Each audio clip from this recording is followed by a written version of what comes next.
Boa noite. No domingo passado, eu tive a oportunidade de apresentar para vocês uma imagem. Essa imagem do diamante vermelho Moussaieff, o maior diamante vermelho do mundo. Ele é muito valioso, mas também muito raro, semelhante ao que, de forma geral, vemos hoje quanto ao nosso contentamento. O foco do nosso tempo estava no texto de Atos 16, quando Paulo e Silas foram injustamente presos, mas estavam contentes com a oportunidade de, na prisão, cantar sobre Deus e ensinar as boas novas. Isso, inclusive, depois de terem tomado uma surra do povo e terem sido despidos publicamente, a pedido dos magistrados da cidade de Filipos, que também ordenaram que eles fossem presos. Na prisão, houve uma oportunidade de fugirem, porque a violência de um terremoto que tinha acontecido naquela noite comprometeu a segurança das portas do cárcere. E se tivessem feito isso, o carcereiro ele ia pagar com a sua própria vida essa fuga dos prisioneiros. Até por isso o texto bíblico diz que ele ia se matar. Essa é uma regra em Roma, ou era uma regra em Roma. Prisioneiros fujam, ou prisioneiro fujam, soldado no caixão. Mas ao invés disso, ao invés dele morrer, ele ganhou a vida eterna quando aprendeu o que precisava fazer para ter a alegria que Silas e Paulo demonstraram e em seguida ele creu. Vejam como o carcereiro perguntou a Paulo e Silas sobre a sua salvação. Então levou-os para fora, o carcereiro levou-os para fora e perguntou: Senhores, que devo fazer para ser salvo? E ao contrário do que as pessoas geralmente pensam, não existe qualquer coisa que possamos fazer que nos coloca na condição de merecedores da salvação. Sua simpatia, sua generosidade, sua disposição em amar, em ajudar o próximo, isso tudo vem como consequência de tornar salvo, de ser salvo, e não como causa para que sejamos salvos. O apóstolo Paulo escreveu assim aos Efésios: pois vocês são salvos pela graça, por meio da fé. Isso não vem de vocês, é dom de Deus, não por obras, para que ninguém se glorie. A salvação, conforme a Bíblia ensina, tem a sua causa na graça de Deus. É um presente. Ninguém a tem porque merece. O meio da salvação é a fé. Ninguém será salvo se não crer, se não acreditar, se não confiar em Jesus. Nenhuma obra, nada que façamos, seja grande ou pequeno, nos coloca na frente do portão celestial numa condição favorável de desfrutar das bênçãos eternas. Vejam como Paulo e Silas responderam ao carcereiro sobre o que ele deveria fazer. Creia no Senhor Jesus e serão salvos, você e os de sua casa. Queridos, basta crer. Confiar na proposta de Deus, na palavra dele, é tudo que cada um de nós, cada membro da nossa família, precisa para ser salvo. E isso soa tão fácil que questionamos a sua validade, a sua veracidade. Não pode ser, será, basta crer, eu não preciso fazer mais nada para ser salvo. A verdade é que isso é fácil mesmo para nós, que somos recipientes da graça de Deus, receptores desse presente. Para Deus, houve um custo altíssimo, o puro sangue de Jesus. O seu sacrifício voluntário foi custoso. Profetizando o que aconteceria, Isaías escreveu no capítulo 53, versículo 7. Ele foi oprimido e afligido, e mesmo assim não abriu sua boca. Como um cordeiro foi levado para o matadouro, e como uma ovelha que diante de seus tosqueadores fica calada, ele não abriu a sua boca. Deus pagou muito caro pelas nossas vidas. E ele sofreu mansa e dolorosamente para carregar o pecado de muitos, diz Isaías um pouco mais para frente. E pensar que ele fez isso pela alegria que lhe fora proposta diz o autor de Hebreus.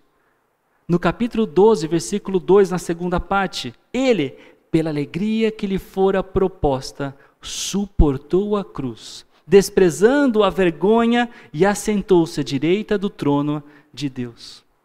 O mundo, meus queridos, é incapaz de entender esse contentamento, que levou Paulo e Silas, depois de espancados, cantar na prisão para semear o evangelho, que fez Cristo suportar a cruz para que nós não precisássemos morrer, que no poder do Espírito Santo caracteriza a vida do crente obediente ao Senhor, que ao confiar nas palavras de Deus na Bíblia, lê 1 Tessalonicenses 5,18 e responde com fidelidade. Deem graças em todas as circunstâncias, pois esta é a vontade de Deus para vocês em Cristo Jesus. Estar contente é uma ordem. E para nós que cremos em Cristo, não faltam razões.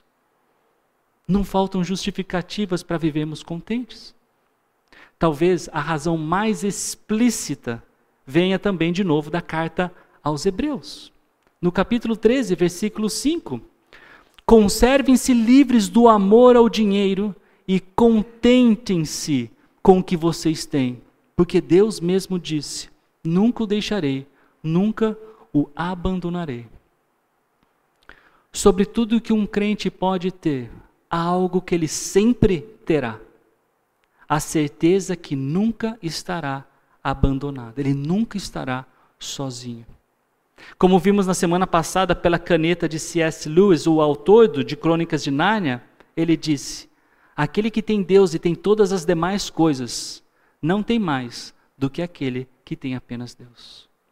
E hoje, sem nos esquecer de tudo que eu já disse até aqui, eu gostaria de aproveitar o tempo que ainda dispomos para compartilhar as ideias de um outro homem que refletiu sobre o contentamento segundo as Escrituras.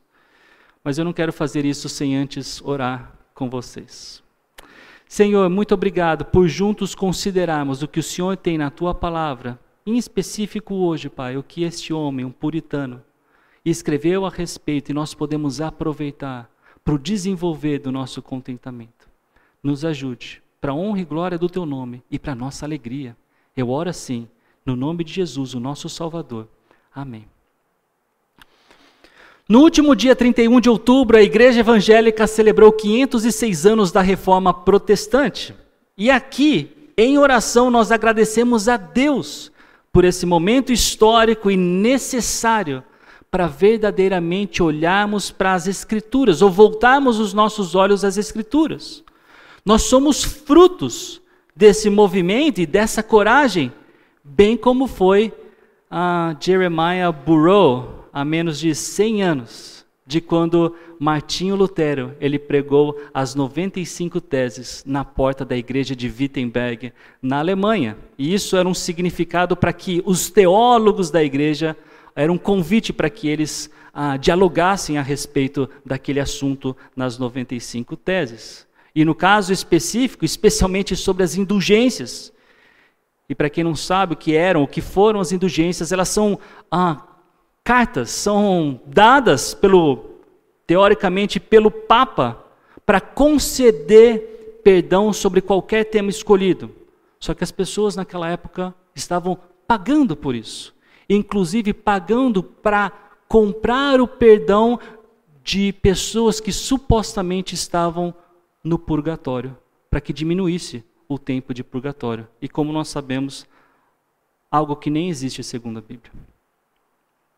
E consequente ao movimento da reforma, na Inglaterra começou um outro movimento, marcado pelas doutrinas do reformador João Calvino e, logicamente, os seus seguidores chamados de puritanismo. Então, Burroughs, ele foi um pregador puritano e que escreveu diversas obras literárias, sendo possivelmente a mais conhecida em nossos dias, o livro A Rara Joia do Contentamento Cristão. Em 1642, nesse livro, ele expressou o que ele acreditava ser uma boa definição do contentamento cristão, que nós lemos agora. O contentamento cristão é aquela estrutura de espírito doce, interior, serena e graciosa, que livremente se submete a Deus e se deleita com a sábia e paterna disposição de Deus em todas as condições. Então, para ficar mais fácil para todos nós e de forma breve, eu quero destrinchar essa definição em 3 partes. Mesmo porque o próprio autor da frase reconhecia que ela não era uma definição simples. E a primeira delas é sobre a mentalidade do contentamento. É o que Burrow fala da estrutura do espírito. A segunda parte é sobre as decisões sábias de Deus, que é quando ele fala da sábia e paterna disposição de Deus em todas as condições.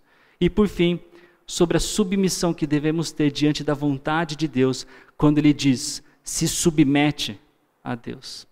Então, a começar por mentalidade do contentamento, a questão aqui é se a forma como vivemos, se a forma como pensamos é da perspectiva de alguém que busca ser fiel a Deus.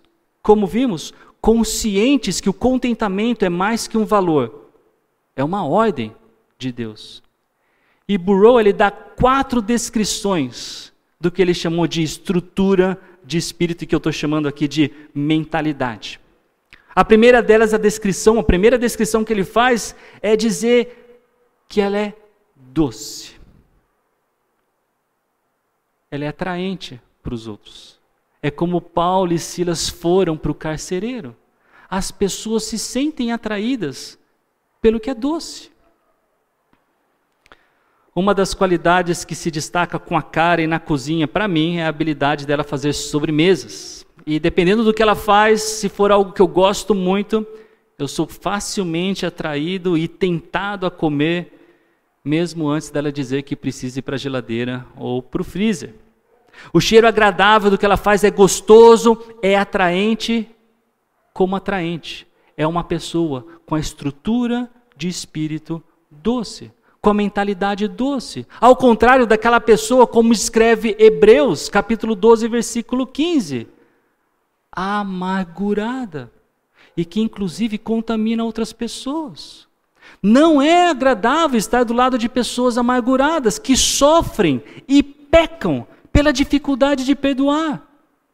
Muitas vezes essas pessoas foram feridas por alguém. Outras vezes a amargura brota, para usar o verbo do próprio versículo, para quando um ente querido morre, ou em razão da descoberta de uma doença crônica, de um desemprego, de uma frustração exorbitante. Às vezes, infelizmente, tudo isso junto. Mas em resumo, a questão é quando a pessoa não consegue aceitar a providência de Deus.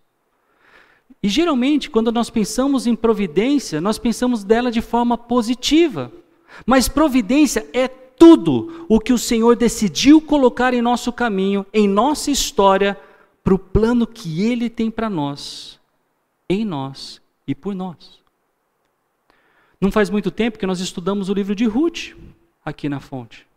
Quando Noemi volta de Moabe para Belém, ela disse que não queria mais ser chamada de Noemi, mas de Mara, que significa amargo. Ela, como poderia ser qualquer um de nós, não lidou bem com a morte do marido e de seus filhos. E até por isso ela não conseguia enxergar a misericórdia de Deus em ter Ruth, sua nora, que também era viúva, do seu lado. Então, doce é a primeira descrição que esse autor ele faz dessa mentalidade de alguém contente. A segunda é interior. A pessoa contente, ela tem uma estrutura de espírito interior, e com isso ele quis dizer que não é algo superficial, não é algo fácil. A questão não é meramente buscar um sorriso, mas trabalhar num coração para produzir sorrisos. Quando eu estava terminando o ensino médio, eu pensei em prestar vestibular para medicina. A minha inspiração, o meu desejo, foi por causa desse filme. Que filme é esse? Patch Adams. Robin Williams, ele já foi um dos meus atores preferidos. E de agora, de cabeça, dos que eu vi, eu não me lembro de nenhum filme que ele tenha trabalhado que eu não tenha gostado. Mas infelizmente, ele que fez tantas pessoas sorrirem, em 2014, aos 63 anos, ele tirou a sua própria vida, segundo a apuração dos investigadores que fizeram quando encontraram ele morto. Robin Williams, ele agiu de acordo com o sofrimento e a tristeza do seu interior. E todo cristão, ele possui uma batalha interna, uma batalha real e uma batalha diária entre o espírito e o pecado, como ensina Gálatas. Vencer essa batalha só é possível em Cristo, em quem nós encontramos toda razão para vivermos contentes, apesar dos diversos e longos sofrimentos que nós experimentamos. Burrow, ele também diz que a mentalidade, a estrutura de espírito da pessoa contente, ela é serena. Ou seja, não é murmurador, falando do crente, não é tempestuoso, não é agitado, não é reclamador, não é tumultuado, não é argumentativo. Uma pessoa serena, ela se alegra com o poder de Jesus, ao contrário do que vemos na descrição do demônio de Marcos capítulo 1, que odiava a presença de Jesus e detestava o poder que ele tinha. Essa consciência alegre da proximidade de Jesus é marca de uma mentalidade contente, que é serena, pacífica, calma, mansa. O cristão, ele fica tranquilo quando sabe que Jesus está próximo, não agitado como ficou o demônio. Então, além de doce, interior e serena, o autor descreve a estrutura de um espírito contente como graciosa. E com isso ele não queria dizer que é uma pessoa que age com cortesia, com refinamento, com gentileza ou com meiguice. Mas que o contentamento só pode ser plenamente desfrutado pela graça que Deus nos concede, que trabalha em parceria com o nosso coração, habitado pelo Espírito Santo. Sem isso, é impossível estar contente à altura de como a Bíblia nos apresenta, de como ela nos ensina.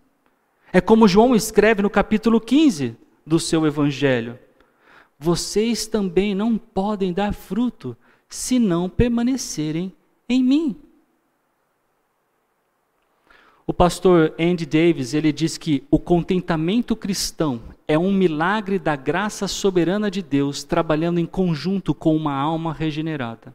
Deus terá a glória e nós teremos a alegria. A segunda parte da definição desse autor sobre o contentamento cristão tem a ver com as decisões sábias de Deus. Com ilimitada sabedoria, Deus governa cada detalhe da sua vida. Nada foge do controle de Deus. E a forma como ele faz isso é o que nós chamamos de, já falei um pouquinho, providência. Algo que na verdade não é tão simples de se entender. Olhe como o salmista fala dela. No Salmo 139, versículo 16. Os teus olhos viram o meu embrião. Todos os dias determinados para mim foram escritos no teu livro antes de qualquer deles existir. Foi Deus quem decidiu se você seria um homem ou uma mulher. Foi Deus quem decidiu o dia que você nasceria. Foi Deus quem decidiu a sua altura. Foi Deus quem decidiu a sua cor. Foi Ele que decidiu em que país você nasceria e quanto tempo você vai viver. Todos os acontecimentos da sua vida acontecem em volta do sábio plano que Deus tem para a vida de cada um aqui. Que nunca é totalmente tranquilo, que nem sempre é prazeroso. A doutrina da providência de Deus, ela fica muito complicada quando nós tentamos harmonizar até onde vai as decisões soberanas que Deus fez, que Deus toma, e as nossas decisões, as decisões que cada um de nós aqui tomamos. Para eu não ficar derrapando nessa ideia, nesse conflito teológico, eu gosto de pensar que as minhas decisões, elas são bem reais. E biblicamente, eu sou responsável por cada decisão que eu tomo. Eu também gosto de pensar que, por ser Deus infinitamente sábio, nenhuma das suas decisões saem sem sabedoria. Pelo contrário, são todas elas as mais sábias que poderiam ser. Agora pensa, se você está consciente disso, como não se contentar com isso? Como não me contentar em saber que o plano de Deus para mim é o mais sábio que poderia ser? Querem mais? Na definição desse autor, ele disse sábia, para quem se lembra, e paterna disposição. O que me faz pensar em Mateus, capítulo 6, versículo 8. Não sejam iguais a eles, porque o seu Pai sabe do que vocês precisam, antes mesmo de o pedirem. Deus não é somente sábio, Ele age como um pai. Além desse, pense em Salmo 103, versículo 13. Como um pai tem compaixão de seus filhos, assim o Senhor tem compaixão dos que o temem. Ou seja, as decisões de Deus, além de sábias, são como de um pai para seu filho, com amor, com sacrifício, visando o crescimento, visando o amadurecimento. Decisões essas, de novo, que nem sempre são prazerosas, mas são necessárias. Quem de vocês aqui, pai ou mãe, já levou seu filho para fazer um hemograma? Quando ele era pequenininho, o que você precisou fazer? Você precisou segurar com força o braço para que, na hora de aplicar a agulha, a pessoa ali acertasse a veia que precisava acertar. O fato é que você precisou tomar uma decisão que possivelmente, dependendo da idade do seu filho, ele não entendia que era por amor. Mas a verdade é que o papai ou a mamãe sabe o que é necessário. Por fim, a terceira e última parte da definição de Burrow, ele fala da submissão às escolhas de Deus. Que nada mais é do que se submeter livremente às decisões sábias que Deus tem. Uma submissão que envolve reconhecer a autoridade paternal de Deus como atitude alegre e acolhedora. O contrário disso se chama rebelião, que é a essência do pecado. Por meio do contentamento, nós manifestamos a alegria daquilo que nós somos, de como fomos criados. Satanás, ele não era quem ele é hoje, no sentido inimigo de Deus. Ele se tornou inimigo de Deus. Como? Quando faltou contentamento. Ele não estava satisfeito em ser quem ele era. Ele queria ser Deus, não um servo de Deus. Isaías, ele registra isso dessa forma. No capítulo 14, versículo 14, o desejo de Satanás: subirei mais alto que as mais altas nuvens, serei como o Altíssimo. E de forma semelhante, foi a queda do ser humano. Satanás, ele influenciou Adão e Eva a pensar que poderiam ser como Deus. Em Gênesis 3, nós lemos o argumento de Satanás para Eva. Deus sabe que no dia em que dele comer, falando da árvore, do fruto do conhecimento do bem e do mal, seus olhos se abrirão e vocês serão como Deus, conhecedores do bem e do mal. Caíram nessa proposta. A Bíblia diz que a mulher foi enganada, não o homem. Nossa sociedade detesta a palavra submissão. Todo mundo quer ser chefe. Todo mundo quer estar por cima. Todo mundo quer que a sua opinião não somente seja ouvida, mas prevaleça. Não é assim. Existe uma hierarquia e a mais clara de todas é que quem manda é Deus. Estar contente é reconhecer a posição de Deus e agir em conformidade com a nossa posição. Quando entendemos e aceitamos isso, nós, inclusive, conseguimos nos contentar, até mesmo no que parece ser incontentáveis momentos da vida. Quando nossos pais morrem, quando nossos filhos morrem, quando ouvimos um diagnóstico de câncer, de Alzheimer, quando um parente próximo tem um AVC com graves sequelas, quando perdemos a nossa fonte de renda, quando perdemos a visão ou a audição, quando caímos em depressão. E aqui as possibilidades são inúmeras. Viver em contentamento não significa viver uma vida somente de risos e sorrisos. Haverá dias em que não vamos querer sair da cama. Haverá dias que conversaremos com Deus sobre a nossa morte.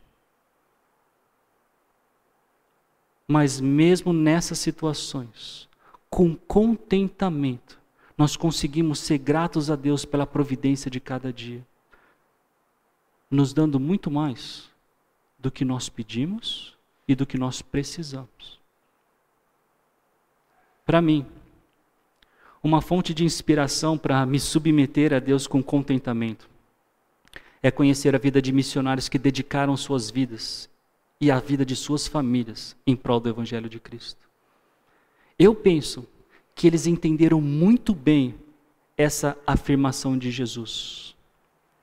Digo-lhes a verdade, ninguém que tenha deixado casa, irmãos, irmãs, mãe, pai, filhos ou campos por causa de mim e do Evangelho, deixará de receber 100 vezes mais já no tempo presente, casas, irmãos, irmãs, mães, filhos e campos, e com eles perseguição, e na era futura a vida eterna. Se deixar tudo isso significa receber nessa vida até 100 vezes mais, por que nós não fazemos isso?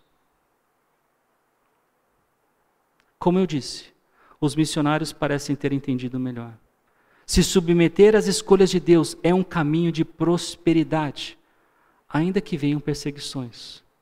Mas da perspectiva divina, bem-aventurado os perseguidos por causa da justiça, pois deles é o reino dos céus. Contentes são os perseguidos.